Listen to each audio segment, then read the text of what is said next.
I think what's changed is what I call the atomization of news, so that we didn't go from, 3 channels to 20 channels. We went literally from 3 channels to millions and millions of channels, none of them particularly verifiable, and many, many of them purely focused on spreading disinformation. And it's very difficult to spot them until you kind of have a few techniques under your belt, and you also have the willingness and the desire to go beyond surface appearances, which is not universal. So a couple of things, and just to get your feedback on that, I was talking to a gentleman. He's he's part of the administration over at the Certified Fraud Examiners, and this was a year and a half ago. I was speaking to him, and we were talking about conspiracy theories. And he says, I asked him, I was like, why are people believing these conspiracy theories that are out there? And his thought was, well, people, we're at a point in society where people are trying to find meaning for things where sometimes there is no meaning. And it's easier for them to accept a conspiracy theory because that gives them some answer for the questions that they're asking, instead of being able to accept that, hey, sometimes there's not an answer for these things. Well, yes. Go ahead. I think you're absolutely right. One of the things we learn as we mature is that, again, going back to what you were saying before, there are things I can't change. Right. There are things I don't know. There are things I can't know. And it's best, it is a really good idea to get comfortable with that idea. If you require certainties, you find yourself falling for a lot of stories that give you easy certainties where there might not be any. And one of the things I would point out is that my personal belief is that one of the things that's driving belief in conspiracy theories is that there are so many new, rather baffling things coming out in the news. A good example is UFO disclosure. Right. Okay. You don't have to, never mind what I think about UFOs or where they come from or whatever. The fact is that for 75 years, the United States government made it seem like if you were a believer in UFOs, that you were some kind of lunatic and should be watched closely. Right. Now they're coming around saying, well, we actually have videos showing things behaving non-aerodynamically in ways that would kill any pilot that was in the vehicle, and we do not know what the heck they are. Did you see and I don't know how we got on the segue, but did you see the jellyfish video that was released? Not the jellyfish. No, I've seen a bunch of other ones. That looks like a giant turd on the lens. It's bizarre, right? I mean, it looks like this jellyfish that's flying over top of a military compound in Iraq. And it dives into water for 17 minutes, comes back out at a rate of speed that they can't clock. And I mean, you're right, for 75 plus years. I mean, since the Corona or Roswell incident. Roswell, yeah. Yeah. Yep. So you have this situation now where people are being confronted with things that are kind of inexplicable, and they have no frame of reference for it. There's the fish online right now that we're looking at. Yeah, that looks like it's on the lens. It looks like a giant bug splatter. Almost. It almost does. I don't know what to say about that one. I don't know what to say about any of them, to tell you the truth. Yeah. But you're right. I mean, the government has been very good about discrediting anyone that has come out and said anything about it. They've destroyed careers. We've had very professional, very educated people talking about it. And now they're the same people. The same organizations are coming down and saying, well, maybe it's for real after all, which understandably is going to make people say, wait a minute. So if that's true and you've been lying about that, what about all this stuff over here? Right. And the knee-jerk reaction would be, well, you must be lying about a bunch of other stuff. Well, maybe not. But again, it all has to be taken on a case-by-case basis. And I think that's where digital has made it harder, because there's so many fragments of information. I mean, that's a really good point that you're making there. That idea that since you lied about one aspect, that poisons every single aspect that you've ever done. I mean, that's a really powerful thing. And it makes sense because human beings are very good about doing that. Yes. Once shy, twice, I forget the rest of it, but I think you know Right. it. Right. Once burned, twice shy, right? How does social media platforms feed into that?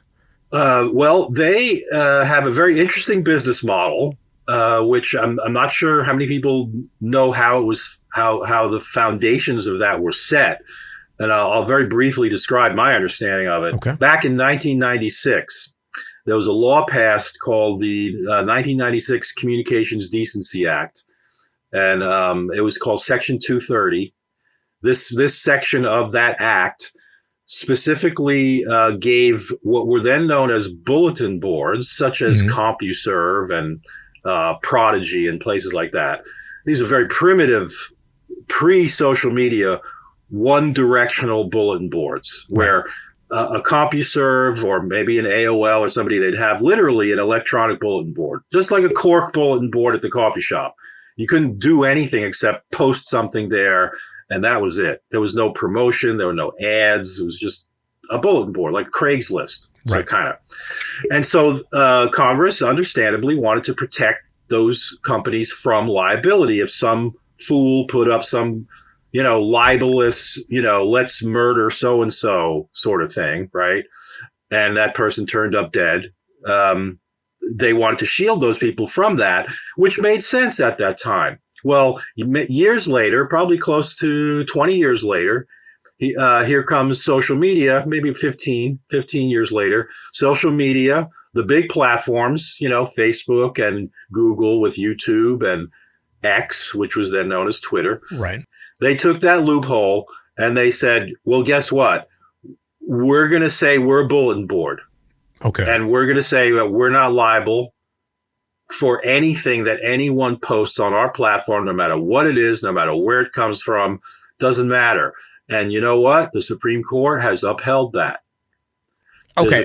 Now, wait a second, because you gave an example yesterday when we were talking on the phone that really puts this into perspective. Mm-hmm. And you were talking about if this were to happen in a brick and mortar world. Right. Yes. So one of my favorite pastimes actually is to propose some of these internet behaviors, but take the computer out. Right. And say, what is this? What would really be going on? How would we think about this if this were a brick and mortar company doing the exact same thing, but without a computer? How would we feel about that? So the example I used was let's say we take the New York Times, and the reason I'm using that is because there's almost no other newspapers out there anymore, right? So I'm going to use them as the poster child for all print media. All right.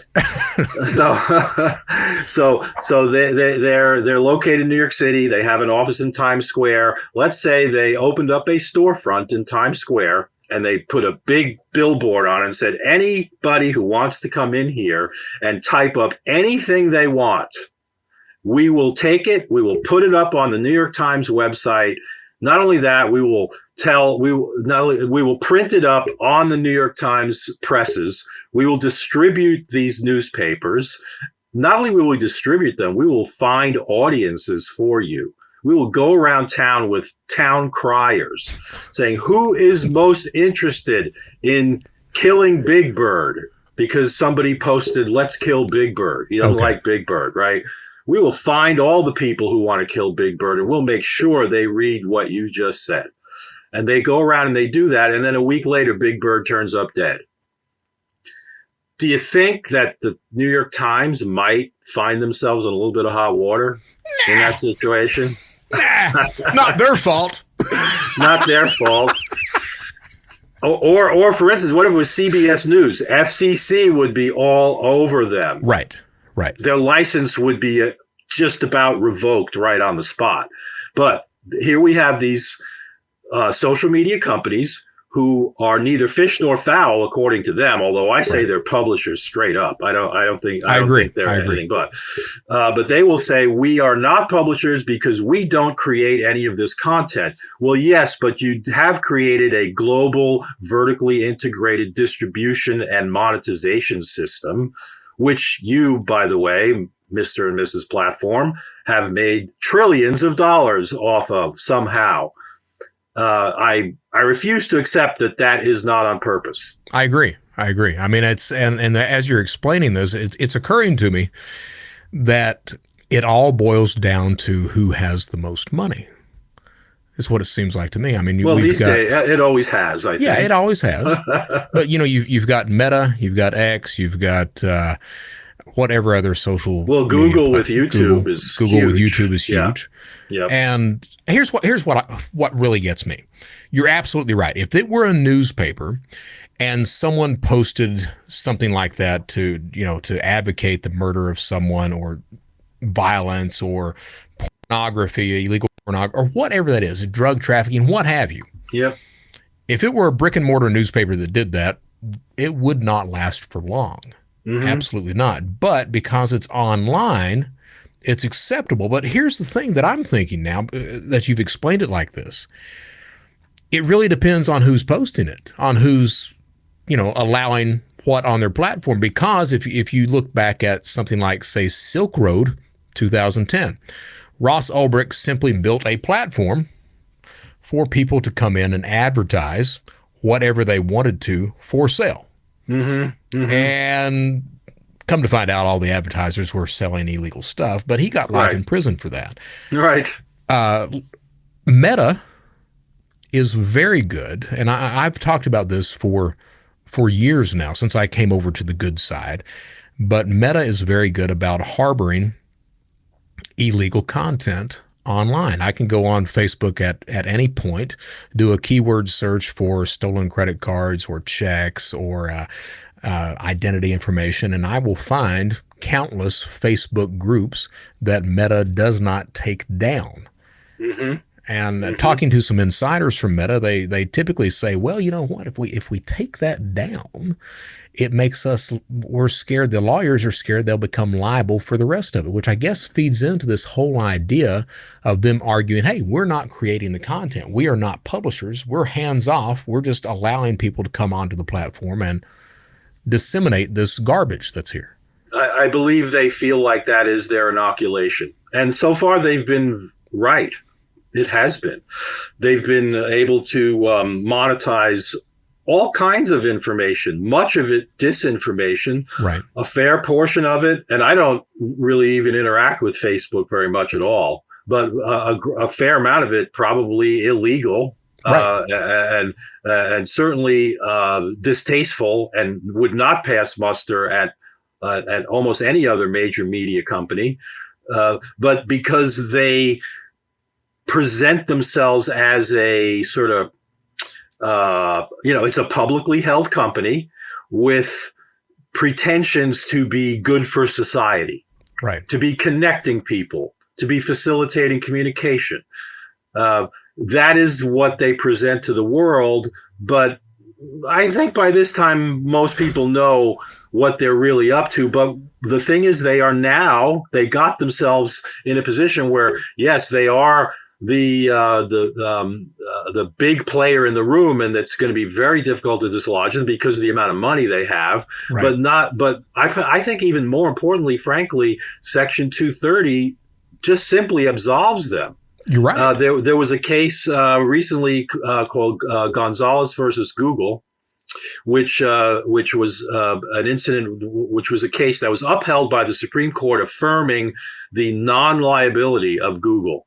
And in this case, centered around the murders at the Paris nightclub a few years ago, where ISIS murdered a bunch of innocent people at a nightclub in Paris. And one of them happened to be the daughter of an American, a guy named Gonzalez. Right. He sued Google and said, Google, I believe you are a proximate cause. And that's a common tort term, by the way. Okay. You didn't do it, but you helped do it. or it was part your energies contributed to it. So he's saying you are proximate cause to my daughter's wrongful death. I believe that you need to compensate me because you were in some way, shape, or form contributing to her demise. Right. And the reason they said that is because YouTube, which is a property of Google, disseminated and located and inculcated vulnerable possible ISIS members to become radicalized into the ISIS ideology, and then turn them loose in Western society to go and murder people. And Google's putting this out there, promoting it, selling ads around it. Okay. And then this guy comes along and sues them, and the Supreme Court says, sorry, you're out of luck. Section but I mean, you're right in 230. what you're saying. I mean, you look at the YouTube algorithm, it absolutely will feed you that type of content. There's no doubt about it. Absolutely. That's what it's designed to do. Right. Now, what they'll say is that it's not designed. Their defense of it will be, well, it's not designed to distribute nefarious content. It's designed to give you more of what you said you were interested in. See, that's not true, though. That's a nice absolutely not true, because we know that conflict generates more views, more engagement. Yeah, this is one of their dirty secrets. Their algorithms, and they're not going to admit this, but we know that their algorithms are tuned to increase disagreement. Right. They know that conflict generates eyeballs. Right. And the more conflict there is, the more arguing, the more outrage there is in the outrage industrial complex. The more of that there is, the more time people will spend on site, the more ads they can sell. It's very simple. Okay, Brett, so we need to get more outrageous on this show. Is that what we need? So, going back, and I didn't set it up like this with a serenity prayer. I did not, but looking at Section 230, looking at how the Supreme Court has basically sat there and said, "Hey, use social media platforms, you're good to go." Good to go. Looking at that, is this one of these moments where we have to accept the things we cannot change? I'm going to say no. And the reason I'm going to say that is because it's a law.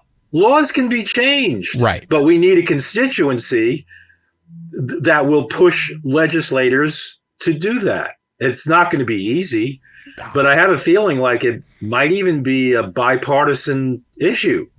Like it might. I don't know why the hell it wouldn't, but I got to tell you now, I remember looking at those, watching some of the hearings on cryptocurrency, where they were trying to explain to all of our lawmakers what it was, and they had these blank looks like. And then I remember them interviewing the TikTok guy. Mm-hmm. And they asked the TikTok guy, one of them said, "Hey, does TikTok come across Wi-Fi?" And I was sitting there going, "Holy shit, man. We're in trouble." We're in trouble. So if we're looking for educated policies or law changes, I don't know. Well, yes, you're absolutely right about that. Certainly in 1996, when they wrote these laws, they had no idea what they were doing. You may remember the guy who said the internet is a series of tubes. Yes. So the internet is not something that you just dump something on. It's not a big truck. It's a series of tubes. We've come a long way since then, but we're still, the legislators, octogenarians all, are slowly catching up. But there's, one of the things that I recall saying was that, I'm trying to remember which case this was, but the Supreme Court was saying, and this is not even one of the conservative members, one of the liberal members said, we're not really internet experts here. We're not the greatest. And I'm thinking to myself, well, then you need to recuse yourself from this case, because this is about the internet. If you don't understand the issues, you can't be making law about it. And I think this is a problem with a lot of our legislators. They flat out do not understand the technology, period. Right. So for them to suss out like what is going to be an effective way to deal with these things, we're hoping for things that probably won't happen unless we start to get, and this is happening, younger people into the legislature. Right. People who grew up with this technology understand it natively. They You're right. whereas, God bless them, the older folks, and I'm not that young myself, but I was early in tech for since the 1990s. But most people my age and older, which is a lot of the legislators, they don't know anything about technology. It's scary. I mean, you're right. You're absolutely right.